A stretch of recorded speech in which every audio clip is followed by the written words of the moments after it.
5월은 가정의 달입니다. 5월 첫 주를 맞이하는데 특별히 어린이 주간이 이번에 들어있고 또 어버이 주일도 이번 주일에 들어있습니다. 또 5월은 실록의 계절이라고 합니다. 그동안에 겨울에 움츠러졌던 그런 모든 새싹이 그렇게 새롭게 세입을 하는 실록의 계절이기도 하죠. 그런데 또 어제 5월이 들어서자마자 또 강원 산간지방에서는 또 눈이 이렇게 왔다고 합니다. 요즘 날씨는 기분은 그렇게 종잡을 수 없는 것 같아요. 그리고 전에는 우리나라는 그래도 사계가 뚜렷한 그러한 나라였고 살기 좋은 나라로 그렇게 명성이 있었던 그런 나라인데 요즘은 그 기후변화로 인해 가지고 많이 전과 같이 사계를 넘는 사계가 혼란을 일으키는 그런 시기에 우리가 살고 있지 않나 그런 생각을 가져봅니다. 이 실록의 계절과 더불어서 이 5월의 가정의 달에 모든 믿음의 가정들이 모든 섬기는 또 가정들이 또 섬기는 여러분의 또 부모님이나 여러 모두에게 이 한 달이 하나님께서 참 주관하시고 또 복 주시는 그런 한 달 되기를 주 이름으로 축원드리겠습니다. 5월달 우리가 시작을 하면서 5월에 대한 인사를 제가 조금 길게 하진 않았나 이런 생각을 가지만은 그래도 계절 중에서 5월이 만물이 생동을 하고 또 만물이 움트는 그런 기지개를 펴는 그런 이 한 달이 아무쪼록 우리들에게 있어서 좋은 기억 속에 우리가 한 페이지를 장식하는 모두가 되었으면 합니다. 오늘 이 본문 말씀 로마서 8장 9절에서 11절 말씀을 통해서 너희 죽을 몸도 살리시리라 라는 말씀의 제목을 가지고서 하나님의 말씀을 전하고자 합니다. 살고 죽는 문제가 그렇게 간단하지 않은 것 같죠. TV나 또 여러 매체들을 보게 되면은 하루에도 많은 사람들이 또 죽고 또 살고 또 그런 시간 속에서 우리가 살아간다라고 해도 과언이 아닙니다. 그런데 사람이 살고 죽는 문제가 그렇게 쉬워 보이질 않아요. 어떤 사람은 아이고 죽으면 그만이지 그렇게 쉽게 말을 하는 분들이 있는데 죽음은 다시 시작이라는 사실들을 여러분 알고 계십니까?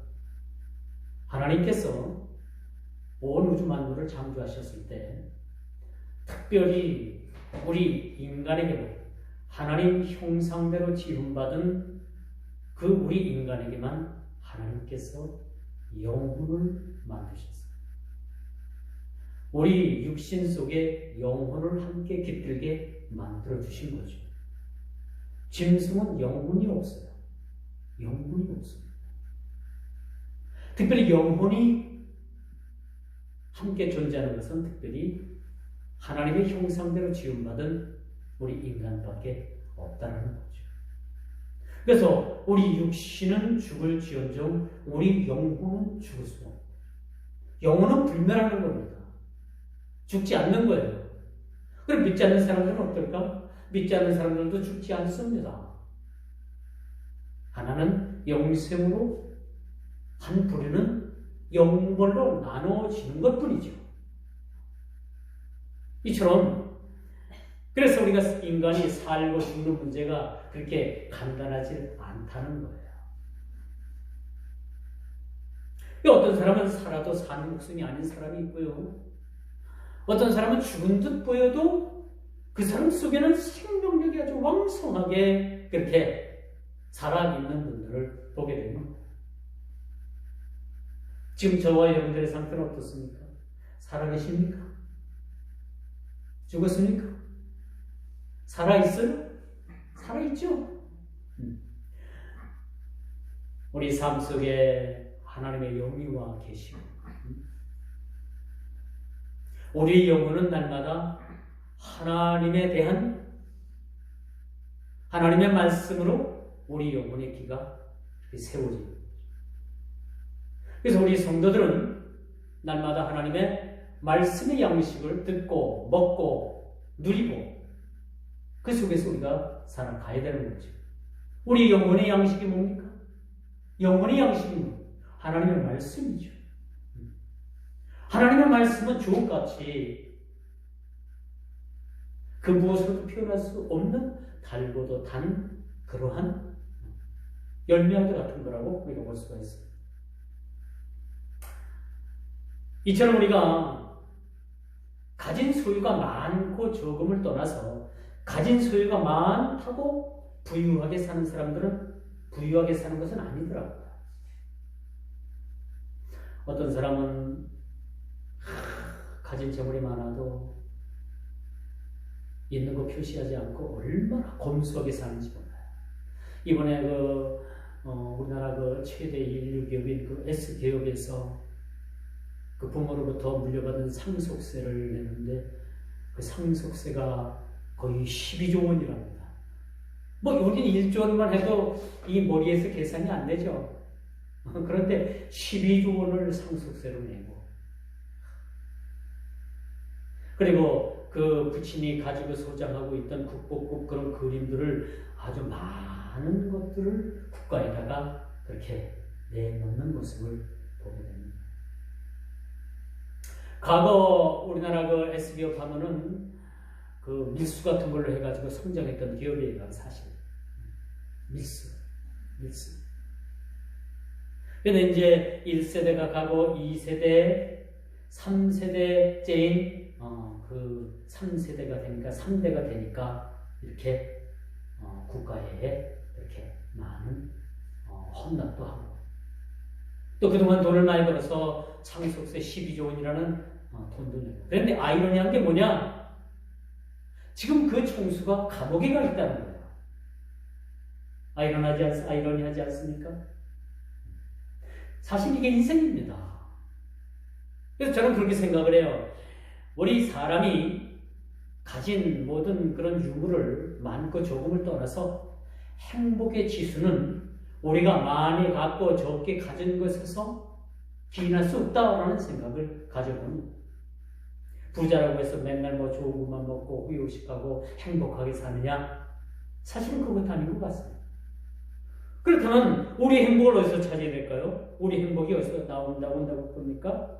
우리의 행복은 예수 그리스도 하나님을 모신 그런 믿음의 가정들을 통해서 또 하나님을 모신 그런 우리 하나의 개인 지체를 통해서 우리는 행복할 수 있다라고 말씀드릴 수가 있는 것이죠. 여러분, 건강하다고 해서 모두가 행복한 것은 아니죠. 무엇이 우리 인생을 좌우하고 있는가? 우리 모든 인생의 가치가 무엇인가를 진정으로 깨닫고 그 가치를 따라서 그 가치의 중요성을 따라서 사는 사람들이 진짜 행복한 사람인 거죠. 우리 인생의 가치가 뭡니까? 우리 인생의 최대 행복이 뭡니까? 우리 인생의 최대 행복은 저는 그렇게 생각해요. 웨스트민스터 소유리 문답 제1번 1문에 보니까 오직 하나님께 영광 돌리시고 그 하나님의 영광 되어 사는 삶이 진짜 인생의 제일 큰 목적이고 인생의 가장 가치 있는 가치의 삶이라는 것을 우리에게 가르쳐 주고 있습니다. 인생의 제일 된 목적이 뭔가? 하나님의 영광을 위해서 사는 것. 하나님께 영광을 돌려주는 것. 그런 삶이 진정한 행복한 삶이 아닐까라는 말씀을 드릴 수가 있는 것입니다. 그러므로 우리 믿음의 성도들은 예수 그리스도 안에 내가 거하게 되는 거죠. 우리의 진정 행복은 뭡니까? 우리 인생의 길라잡이가 뭐라고 생각을 합니까? 우리 인생의 진정한 멘토가 누구라고 생각합니까? 주님 내 안에 계시는 것. 또 내가 주 안에 있는 겁니다. 그리고 그분의 인도함을 받는 삶이 진정한 우리 인생의 행복이요, 목적이요, 가치라고 말씀드릴 수가 있는 것입니다. 그러므로 여러분, 이제 우리가 성도된 우리는 더 이상 세상의 육신적인 소욕을 쫓아 사는 것이 아니라 욕심적인 소욕을 쫓아 사는 것이 아니라 하나님께서 나에게 주시는 그런 영적인 영혼의 풍성함, 영혼의 그런 큰 빛을 통해서 우리가 그리스도의 선한 영향력을 끼치면서 우리가 세상을 살아가야 되는 것이죠. 비록 선을 행하기에는 우리가 원할지라도 그것이 뜻대로는 잘 되진 않지만, 그렇잖아요. 우리가 예수를 믿고 우리가 구원을 받고 하나님의 자녀가 되었어도 여전히 우리가 이런 선한 그런 선을 행하기를 우리 마음속에 원해도 우리는 이것이 100% 우리 생각하는 그렇게 다른 삶으로 흐를 수 있는 것을 우리가 보게 되는 거죠. 그럼에도 불구하고 성도로서 신분을 가진 우리들은 하나님의 영이 그 속에 거하고 있다는 사실에 근거해서 우리가 세상을 살아가야 되는 겁니다. 주님 내 안에 계시는 거죠. 내가 주 안에 있죠. 그런데 우리가 세상을 살면서 여전히 우리는 실패할 때가 많이 있어요. 여전히 우리가 내 마음 먹은 대로 된다면 참 인생 살아볼 만한데, 그렇지 않습니까? 우리가 여전히 예수를 믿어도 우리는 실패할 수 있고 낙담할 수 있고 우리가 고통받을 수 있어요. 이런 우리의 고난이 없다면 다 예수를 믿겠죠. 우리가 전달 필요가 뭐가 있겠습니까? 예수를 믿으면 모든 것이 만사형통하고 건강하고 잘되고 자녀들이 잘되고 우리가 직장에서 승승장구하고 강남에 그런 노른자의 땅도 수만 평씩 막 소유를 하고 그렇게 누리면서 살 텐데, 예수를 믿으면 그것이 그렇게 되지 않는다는 거예요. 예수를 믿어도 여전히 우리가 고난 가운데 살아갈 수 있다는 겁니다. 이것이 복음이죠. 그런데 우리가 잘못된 그런 복음을 받아들일 때는 뭐예요? 예수 믿으면 모든 것이 잘 되고 형통하고 교통사고도 나지 않고 아프지도 않고 병원에도 가지 않고 그렇게 살아간다라는 것은 잘못된 복음입니다. 예수 그리스도께서도 이 땅에 오셔서 고난을 당하셨습니다. 그렇죠? 힘들고 어려울 때마다 그분은 기도하셨고 여우도 굴이 있고 새들도 집이 있는데 나는 이 땅에서 머리 둘 곳이 없다라고 자기 자신을 그렇게 이야기하는 모습들을 보게 되는 거예요. 그러므로 여러분, 육신의 지배를 받고 있는 현 시대도 불구하고 여전히 우리는 육신의 지배를 받고 있어요. 우리가 이 땅을 살아가면서 여전히 우리가 현실적인 지배의 하에 살아가고 있습니다. 현실에 우리가 적응을 하면서 살아가고 있죠. 현실을 뛰어넘을 수는 없는 겁니다. 누구나 부닥친 이 현실이 우리 가운데 다 있는 거예요. 그렇다면 우리가 이 현실 가운데 어떻게 살아가야 되는가? 믿음으로 말미암아 이 현실을 우리가 극복하는 거죠. 우리 예수 믿는 사람들은 그런 거죠. 세상 사람들은 그 어떤 운명적인 모든 것들을 운명적으로 받아들여서 에이 될 때라 되라 캐세라 세라 그런 식으로 사는 사람들도 많이 있습니다. 반자포자기 하는 거죠. 그리고 우리 예수 믿는 사람들은 어떻습니까? 우리 믿음의 신앙인들은 어떻게 살아야 합니까? 모든 환경들을 그렇게 우리가 믿음으로 말미암아 극복하면서 세상을 살아가게 되는 거죠. 여기서 이렇게 행복을 누리고 찾을 수가 있는 것입니다. 그럼에도 불구하고 우리는 육신의 여전한 지배를 받고 있어요. 여전히 아파서 우리가 병원 가야 되죠. 여전히 아파서 우리가 약을 먹어야 되죠. 이런 것이 어떻게 보면 육신에 대한 지배를 받는다라고 우리가 볼 수가 있는 거죠.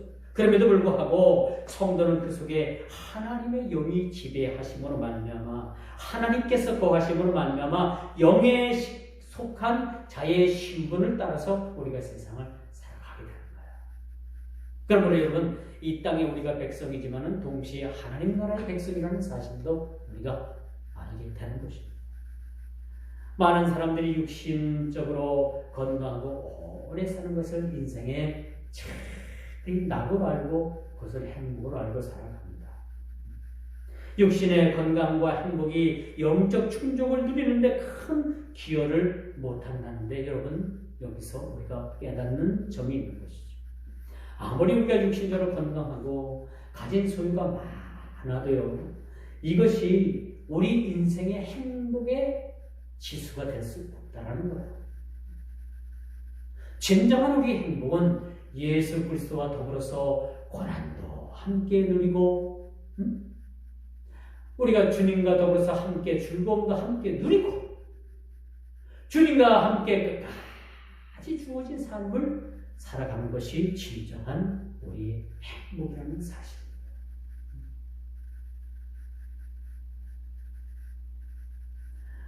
오늘 성경은 내 말을 듣고 또 나 보내신 이를 믿는 자는 영생을 얻었다고 했습니다.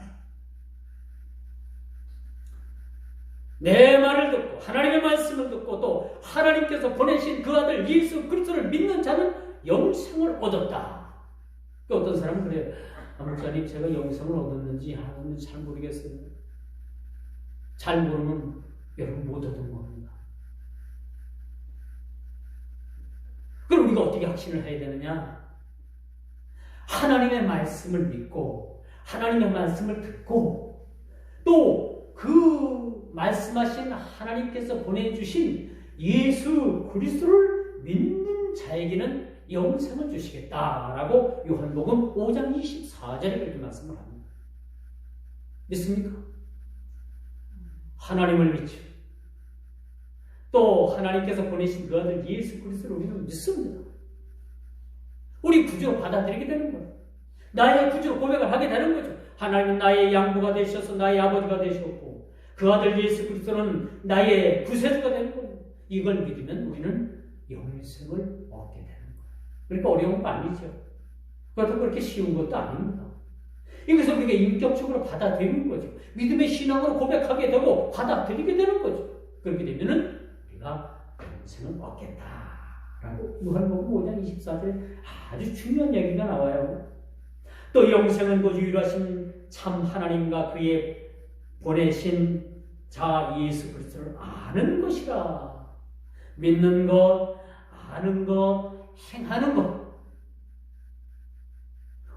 여러분, 우리 신앙의 3요소가 아는 것, 믿는 것, 행하는 것이에요. 이게 믿음입니다. 이런 자에게 요한복음 17장 3절에 보니까 영생은 이것이니 영생을 얻은 자는 뭐야? 아는 것, 믿는 것, 행하는 것. 여러분, 어느 단계까지 와 있어요? 아는데 그치면 안 돼요. 그렇죠? 알고 믿는 거죠. 믿어서 그치는 것은 안 돼요. 믿음으로 말미암아 많은 행위의 열매가 우리 가운데 맺혀져야 되는 거예요. 이게 영생을 얻은 자의 또 다른 모습이라고 우리가 볼 수가 있습니다. 물론 구원은 우리가 어떤 우리의 행위에 의해서 이루어지는 것은 절대적으로 아닙니다. 우리가 구원받았다는 것은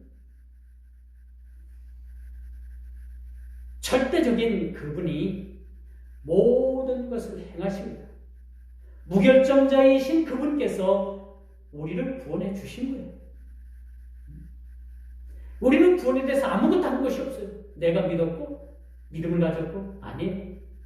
나를 택하시고 나를 거룩한 그 구원의 큰 틀 안에 나를 집어넣어 주신 거예요. 이게 바로 은혜죠. 이게 바로 우리의 구원입니다. 그러므로 여러분, 이제 그리스도인의 기쁨과 행복은 어디서 찾아야 되는가? 우리 그리스도인들의 기쁨과 행복은 어디서 찾아야 되는가? 주님과 함께 고난도 같이 고난도 함께하고 주님과 같이 기쁨도 함께 누리고 주님과 같이 이 긴 여정의 여행도 함께 동행하는 겁니다. 여기서 우리의 행복을 찾게 되는 것이죠. 우리가 강남 노른자의 땅을 많이 소유했다고 해서 진정 행복한 것은 아닙니다. 이따가 살아가는데 좀 도움은 되겠죠. 생활에 좀 도움은 되겠죠. 그러나 그것이 우리 대안이 되어서는 안 되는 거죠. 그것이 우리의 인생의 행복의 지수가 될 수가 없습니다. 그것이 우리의 구원이요, 우리의 대안이 될 수가 없다는 거죠. 그렇다면 목사님, 우리가 늘 가난하게 살고 없이 살고 그게 행복입니까? 그건 아니죠. 제가 그런 말씀의 뜻으로 여러분들에게 그 말씀을 전한 건 아니에요. 여러분들이 가능한 이 땅에서도 물질을 중복하고 가능하면 선한 방법으로 많은 물질로 취해서 많은 어려움에 처해 있는 자들에게 이렇게 골고루 나눠주고 그렇게 청지기 역할을 감당하는 것도 우리 그리스도인들의 여전한 몫이라는 사실 여러분 깨달아야 되는 겁니다. 물질이 약한 것이 아니에요. 물질을 우리가 정당한 방법으로 선한 방법으로 취해서 이것을 우리가 선하게 그렇게 사용하면 이것이 하나님의 영광이 되고 청지기 사명을 감당하게 되는 것이라고 볼 수가 있습니다. 그러므로 이제 저와 성도 여러분은 죽음에서 생명으로 옮기셨을 뿐만 아니라 하나님의 자녀로 우리가 세상을 살아가게 된다는 거죠. 여러분들이 오래 예수를 믿으니까 아이고 내가 믿음 생활을 하는 건가, 내가 집사인가, 내가 권사인가, 장로인가, 내가 목사인가, 이렇게 여러분들이 어떤 신앙의 매너리즘에 빠질 수도 있지만은 사실은 어떻습니까? 우리가 하나님의 자녀로 날마다 살아가게 된다는 거예요. 이름에도 불구하고 우리가 하나님의 자녀로 살아가면서도 여전히 세상 가운데 많은 세상의 그 파고 가운데 우리가 실패할 수도 있고요. 그런 실패를 경험할 수도 있고 그런 실패 가운데 우리가 낙담할 수도 있는 그런 삶을 살아가는 거예요. 우리가 예수를 믿으면 만사형통할 텐데 차도 막 나를 싹 피해가가지고 교통사고도 나지 않을 텐데 여러분 요즘 세상에 암이 얼마나 많습니까? 암도 걸리지 않을 텐데 이게 적어도 이것은 아니라는 얘기지. 이 땅에 수많은 고통과 어려움과 고난의 파도가 우리를 향해 달려와도 이것을 우리가 믿음으로 말미암아 잘 넘길 뿐만 아니라 이런 고난 속에서도 하나님의 영광을 위해서 우리가 살아가는 것이 우리 성도들의 하나님의 자녀의 본분의 삶이라는 것을 말씀드릴 수가 있는 겁니다. 어느 사형수가 이제 사형장으로 막 이제 끌려나갑니다. 조금 있으면 이제 그 밧줄이 내려와가지고 이 사람 목에 밧줄이 탁 걸려가지고 이 사람 죽을 운명에 처했어요. 이 사형수가 그렇게 질긴 그런 몸을 해가지고 이제 막 질질질질 끌려나갑니다. 그리고 이제 그 목에 거는 밧줄이 딱 내려와서 목에 걸리고 하는 순간 집행을 멈추시오 라는 명령이 들어졌어요. 그래서 이렇게 죽을 사람이 아주 극적으로 그렇게 살아났습니다. 영화나 TV 드라마나 그런 걸 보면 여러분들 가끔 그런 장면들이 나오잖아요. 근데 실질적으로 여러분 이렇게 해서 산 사람들도 많습니다. 지금 사회. 우리나라만 봐도요 이렇게 사형 집행이 되다가 멈춰가지고 극적으로 살아나는 사람들도 좀 있다고 해요. 왜 특별한 그런 사람들이죠, 그렇죠? 죽을 운명에서 다시 살게 된 거예요. 얼마나 감사합니까? 그 개인적으로 볼 때는 얼마나 인생의 아주 가장 그런 인생의 전환 포인트가 될 수도 있어요. 터닝 포인트가 될 수도 있습니다. 그런 사람들도 있어요. 여러분, 이 독일이라는 나라의 본헤프라는 목사님이 계셨습니다.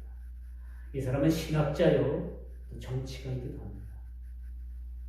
근데 이 사람이 그 히틀러 나치의 반기를 들었다고 해가지고 나치가 망하기 몇 달 전에 사형장의 이슬로 사라진 유명한 목사님 본헤프 목사님. 신학자이며 정치가이기도 했습니다. 또 히틀러에게 조언을 주는 자리까지 있었던 사람. 당신이 이렇게 하면 안 돼요. 그렇게 반대편에 서가지고 히틀러에게 잘못을 지적했던 그런 분이었습니다. 이렇게 지속적으로 그 히틀러 나치의 반기를 들었다가 결국은 사형을 당했던 분이라고 볼 수가 있습니다.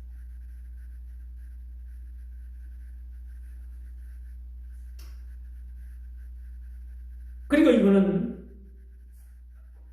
히틀러가 독일이 망하기 몇 달 전에 사형을 당했어요.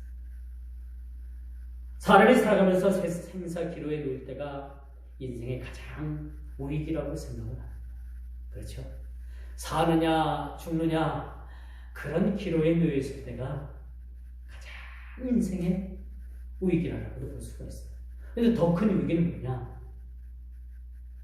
믿음의 신앙을 따라 사느냐 저버리느냐라는 것이 우리 믿음의 굉장한 신앙의 관건이라고 볼 수가 있습니다. 여러분, 세상에는 믿음을 가졌다가도 믿음을 포기하는 사람들이 얼마나 많은지 저는 이거보다 더 어리석은 일이 없다고 생각을 합니다. 세상의 모든 유산이나 나에게 들어오는 모든 유익과 이득을 포기할 수는 있어도 믿음의 신앙을 포기한다는 것은 상상도 할 수 없는 그런 신앙인의 최대 위기라는 것을 여러분들 깨달아 알았으면 좋겠습니다.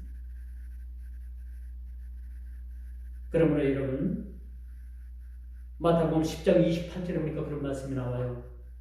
몸은 죽여도 영혼을 능히 죽이지 못하는 자들을 우리가 두려워하지 말고 오직 몸과 영혼을 능히 지옥에 멸하실 수 있는 이를 두려워하라. 세상에 우리를 생명을 취하려고 하는 자들, 그들을 두려워할 것이 아니라 우리를 능히 우리 영혼을 지옥으로다가 떨어뜨릴 수 있는 그런 하나님을 두려워하는 삶을 우리가 살아야 된다는 것을 마태복음 10장 28절에는 이렇게 말씀해 주고 있습니다. 저희 고향 마을에 아무에게라는 분이 사셨어요. 성은 유씨고 이름은 외자입니다. 외자. 이번에 실명을 고인이라서 이제 밝히기는 좀 어려서 밝히진 않습니다. 이분이 젊은 시절에 군대를 갔는데 그래서 군에서 갑자기 죽었어요. 그러니까 군대에서 죽으면은 그냥 시신을 자기 고향으로 보내는 것이 아니라 화장을 해가지고 제뽕다리라고 하죠. 제뽕다리. 옛날에 몰란전에 참여했다가 돌아가신 분들 오는 거 보면 제뽕다리 왔다. 그래서 화장을 해가지고 곱게 빠가지고 그걸 한 줌의 재로 가져. 이분이 이제 죽어가지고 군에서 이제 화장터로다가 이분 시신을 모셔가지고 막 화장터 그 화로에다가 딱 집어넣으려고 하는 순간에 이 사람이 으악 하고 깬 거. 그 모두가 다 놀랐습니다. 모두가 놀랐어요. 그래가지고 이 부대장 그 명령으로 이 사람을 그냥 바로 전역을 시켰어요. 제대를 시켰어요. 당신 더 이상 군대 생활하지 말고 집에 고향 가 해가지고 고향으로 보냈어요. 이 고향으로 돌아온 이분이 참지 새 생명 얻은 거 아닙니까? 죽었다가 살아났으니 얼마나 값진 거예요. 얼마나 참 인생을 가볍게 살아야 되는 거예요. 그런데 이분이 자기 자신은 이제 나는 죽었던 몸이니까 그렇게 해서 그 나머지 다시 산 세월을 그 모든 세월을 술로 세상을 살았습니다. 어디 가나 그는 하루 종일 술병을 끼고 하루 종일 살았어요. 그래도 자식들이 장가를 가서 결혼해서 자식들은 낳는데 참 자식들이 다 착해요. 그런 아버지를 참 공경을 합니다. 그러니 자식들을 가르칠 수가 있어요. 전부 다 국민학교 졸업시켜가지고 전부 다 기껏 대학 고등학교 졸업시키고 막내 아들은 또 막내 아들의 고위가 바로 저하고 국민학교 동창입니다. 그 위에 그 형들은 전부 다 누나들은 전부 다 국민학교 졸업시켜가지고 다 길지를 해버렸어요. 이분이 한평생을 술로 그렇게 살았어요. 그럼 이해가 안 가네. 제가 어떻게 살아야 돼서 금방 깨달아요. 그래서 이분이 한복도 아주 곱게 있고 일평생을 그렇게 일도 한 번 하지 않고 손에 물 한 번 묻히지 않고 그렇게 살다가 그렇게 갔어요. 많은 사람들이 그렇게 얘기를 합니다. 그 사람 욕을 하거나 원망을 하는 사람은 없어요. 아, 그 사람은 전에 그랬던 사람이라서 그렇게 살 수밖에 없었고 또 그걸 참 운 좋은 사람이야. 참 운 좋은 사람이야. 그렇게 많은 마을 사람들이 그 사람에 대해서 이야기를 하고 그렇게 술을 먹고 그렇게 술 주정을 하고 그렇게 해도 그 사람에 대해서 누구 하나 원망하거나 욕하는 사람이 없었습니다. 그 사람은 그렇게 해서 세상을 떠났지요. 어찌 보면 극적으로 죽으면서 이 새 생명을 주신 하나님에 대한 배반이라고 저는 생각을 합니다. 많은 사람들이 그럴 수도 있겠지. 많은 사람들이 그 사람은 죽을 위기에서 그런 운명에서 다시 살아났으니까 그냥 일도 하지 말고 편하게 그냥 살다가 그냥 가는 것도 괜찮겠지. 모든 사람들이 그 사람을 이해해줬다는 말입니다. 그런데 그 사람을 이해해주지 못한 딱 한 분이 계시는데 바로 누구냐? 어찌 보면 이렇게 극적으로 죽으면서 새 생명을 주신 하나님에 대한 배반은 아닐까라는 그런 생각을 가지고 이 사람이 신앙을 가졌던 신앙을 갖지 않았던 이렇게 하나님께서 이 사람에게 새 생명을 주실 때는 그렇죠? 뭔가 좀 새롭게 살아보고 뭔가 좀 내가 획기적으로 살아보고 뭔가 좀 내가 좀 남다르게 살아보라는 의미로 하나님께서 그에게 새 생명을 주지 않으셨는가 그런 생각을 저는 해봅니다. 그래서 저는 이 사람에 대해서 물론 고인이 되었습니다. 저하고 동시에요. 그래서 저희 아버님하고는 아주 특별하게 지냈습니다. 학렬은 제 학렬이고 그분 자식들은 저한테 조카뻘됩니다. 그런 분을 저는 그렇게 고향에서 그분의 삶을 봐왔습니다. 지금 생각하면 그래요. 이렇게 새 생명을 주고 이런 기회를 주셨는데 이렇게 사는 것이 하나님에 대한 배반은 아니었는가? 하나님에 대한 무례함은 아니었는가? 저는 그런 생각을 가져봅니다. 왜 제가 이런 실전 예화를 통해서 이런 말씀을 드리느냐? 우리 모두는 다 하나님으로부터 새 생명을 얻은 자들이 아닙니까? 과거는 다 우리 죄로 인해서 죽을 수밖에 없고 영벌에 처할 수밖에 없고 그 뜨거운 불구덩이에 들어가서 영벌에 처할 수밖에 없는 우리 저와 여러분들을 하나님께서 우리를 다시 살리셔서 새 생명 주셨는데 우리는 지금부터 어떻게 살아야 되는가라는 것을 우리가 깊이 고민해 보자는 얘기죠.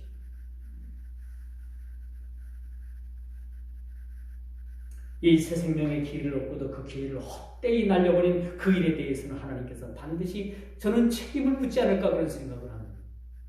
우리가 예수 믿기 이전의 삶은요 하나님께서 전혀 타치하지 않습니다. 무슨 죄를 졌던 누굴 죽였던 누굴 때렸던 누구에게 도둑질을 했던 예수 믿기 전에 이 일을 하나님께서 뭐요? 다 묻고 하시는 거예요. 다 털어버리시는 거예요. 그러나 우리가 새 생명 얻고 새 사람 된 이후에는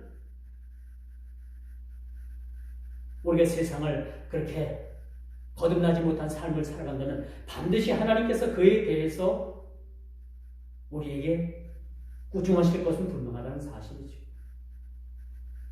그것이 어떻게 나타나느냐? 우리에게 있어서 징계하시는 거예요. 징계. 우리가 믿기 때문에 하나님께서 우리를 징계하시는 거지 우리가 믿지 않는 그런 불신자적인 삶을 산다면 징계가 아니라 뭘 해요? 심판하시는 것이 얼마나 하나님 앞에 감사한 일입니다. 내 말을 듣고 또 나 보내신 이를 믿는 자는 영생을 얻었고 심판에 이르지 아니하나니 사망에서 생명으로 옮겼느니라 라고 그렇게 말씀하셨어요. 오늘 본문 말씀이 얼마나 중요한지 몰라요 여러분.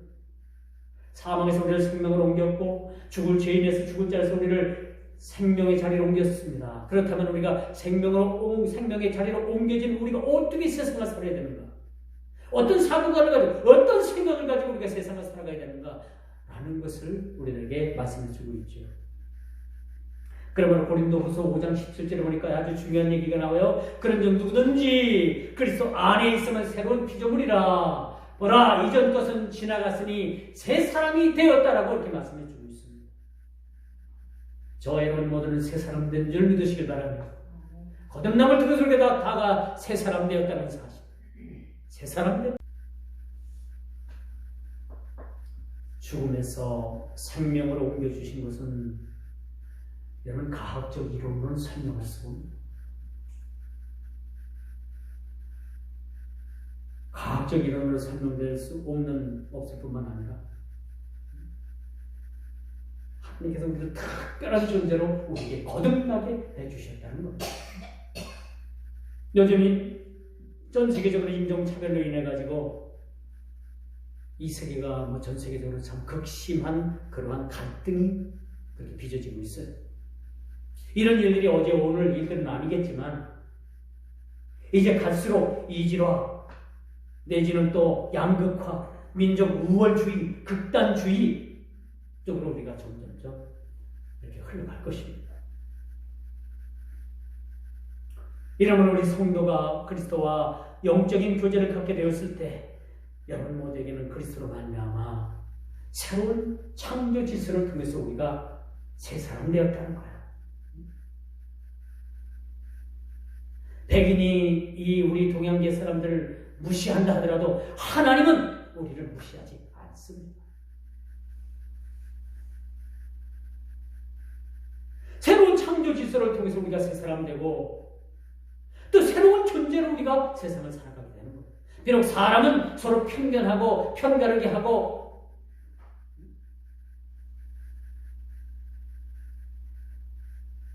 그렇게 나눠지지만 하나님께서는 새로운 피조물로 형상으로 하나님께서 우리를 새롭게 하신 우리 모두를 똑같이 대우해 주시는 거예요. 백인종이나 황인종이나 흑인이나 똑같은 입장에서 하나님께서 우리를 대해 주시는 거예요. 이것은 우리가 새로운 창조 행위로서 우리가 새로운 존재로서 거듭난 그런 존재들이라는 사실들을 하나님께서 우리에게 인정해 주시는 사실입니다.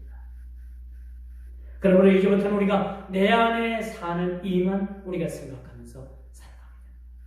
내 안에 사는 이제 하나님의 형상을 회복한 그 행복을 통해서 성령의 거룩하신 기름 부음을 받고 도우심을 받고 우리 또한 생각이 바뀌고 우리의 삶의 태도가 바뀌고 그리스도를 향한 우리의 비전이 이때부터는 그려지게 되는 거예요. 비전을 가지고 우리가 세상을 살아가게 된다는 말씀이라고 볼 수가 있겠죠. 그리고 이 상을 바라보고 우리가 세상을 살아가게 됩니다. 더 이상 썩어져가는 구습을 우리가 쫓지 아니하고 다시는 죄로 인해서 죽음이 정죄하지 못할 것이라는 사실도 우리는 이렇게 알게 되는 거죠. 자, 이제 말씀의 결론을 넣습니다. 우리 모두는 죄로 인해서 죽을 수밖에 없고 사망에 이르렀을 뿐만 아니라 장사 지낸 바 되었던 그런 우리들이었습니다. 하나님께서는 사망에 처한 저와 여러분을 생명으로 옮겨주셨다는 사실. 이제 더 이상 율법이 정죄하는 죄인으로서의 삶이 아닌 오직 의인은 믿음으로 말미암아 살게 되는 법으로 우리를 살게 하셨다는 것. 율법은 우리를 끊임없이 정죄합니다. 너 죄인이야? 너 죄 지었어?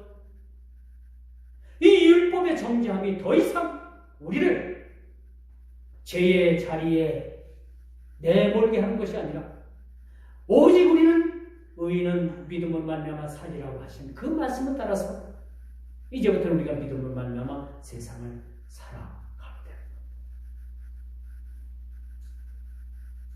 다시는 우리가 죄에 지지 아니하고 다시는 우리가 율법으로 인해서 정죄받지 아니하고